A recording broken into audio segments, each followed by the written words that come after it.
ময়মনসিংহে ছুরিকাঘাতে বিদ্রোহী প্রার্থীর কর্মীকে হত্যা, অভিযোগ বিএনপির প্রার্থীর সমর্থকদের বিরুদ্ধে। ময়মনসিংহ ১ আসনে বিএনপির এক বিদ্রোহী প্রার্থীর সমর্থককে ছুরিকাঘাতে হত্যা করা হয়েছে। আজ শুক্রবার সন্ধ্যা ৬টার দিকে ধোবাউড়া উপজেলার ঘোষগাঁও ইউনিয়নের এরশাদ বাজার এলাকায় এ ঘটনা ঘটে। অভিযোগ উঠেছে, বিএনপির প্রার্থীর সমর্থকদের হামলায় তিনি নিহত হয়েছেন। এ ঘটনায় পুলিশ তাৎক্ষণিক দুজনকে আটক করেছে। নিহত মোহাম্মদ নজরুল ইসলামের বাড়ি ঘোষগাঁও ইউনিয়নের বাগপাড়া গ্রামে। আসনটিতে বিএনপির প্রার্থী দলের কেন্দ্রীয় যুগ্ম মহাসচিব সৈয়দ এমরান সালেহ দলীয় মনোনয়ন না পেয়ে স্বতন্ত্র প্রার্থী হয়েছেন উত্তর জেলা বিএনপির সদস্য সালমান ওমর। পুলিশ সূত্র জানায়, আজ শুক্রবার এরশাদ বাজার এলাকায় সালমান ওমরের একটি নির্বাচনী কার্যালয় উদ্বোধন করা হয়। কার্যালয়টি উদ্বোধনের কিছুক্ষণ পর সন্ধ্যা ৬টার দিকে সেখানে হামলা চালান বিএনপির প্রার্থীর লোকজন। এ সময় কার্যালয়ের সামনে থাকা নজরুল ইসলামকে ছুরিকাঘাত করা হয়। পরে তাকে উদ্ধার করে উপজেলা স্বাস্থ্য কমপ্লেক্সে নিয়ে গেলে চিকিৎসক মৃত ঘোষণা করেন।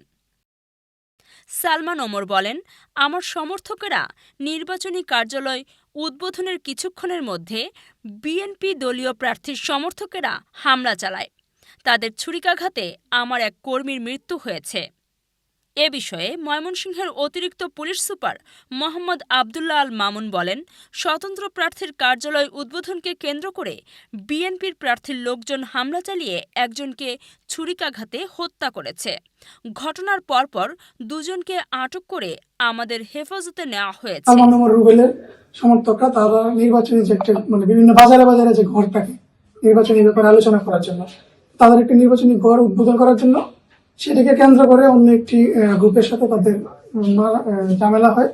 ঝামেলার এক পর্যায়ে তাদের উপর হামলা করা হয় এবং এই হামলায় নজরুল ইসলাম নামে একজন ব্যক্তিকে চাকু দিয়ে আঘাত করা হয় এবং তাকে হাসপাতালে আনার পরে তিনি হাসপাতালে আহত অবস্থায় মৃত্যুবরণ করেন।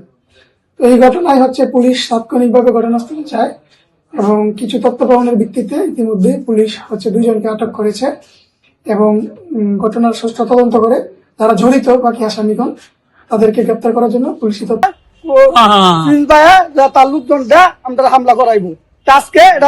আজকে করাইছে বিচার চাই ফাঁসি চাই। আমরা